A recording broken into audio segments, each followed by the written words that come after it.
In 1966, a young editor from Newsweek magazine was hired to be one of many speechwriters for President Lyndon B. Johnson. His name was Peter Benchley. President Johnson had a large speechwriting staff that struggled to step out of the shadows of the brilliant speeches of Johnson's predecessor, John F. Kennedy.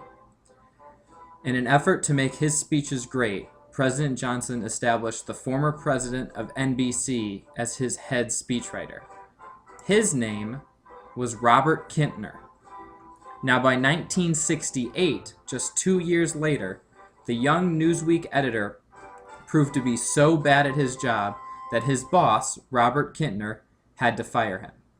While most young writers would consider 2 years as a speechwriter for the President of the United States to be a great experience, the young Benchley thought that he had been cheated.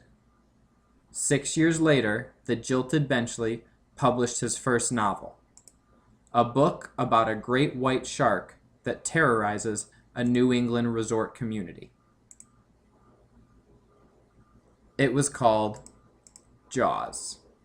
And of course, it was no surprise that one of the shark's first victims was named Kintner. This is just one of many stories in Robert Schlesinger's White House Ghosts. The book chronicles the efforts of every presidential speechwriter from FDR to George W. Bush. Schlesinger is the son of Arthur Schlesinger, an important speechwriter from the Kennedy White House. Growing up, Schlesinger heard stories about the White House from his father and even attended some of the secret meetings between the former speechwriters of all the past presidents. In short, Robert Schlesinger was born into the depths of presidential speechwriting.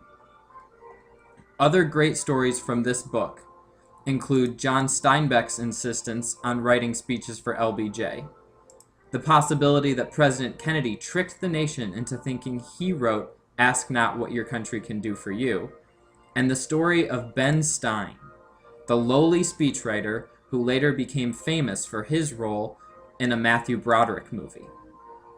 In total, White House Ghosts is a great book for anyone interested in the small stories behind some of the greatest moments in American history.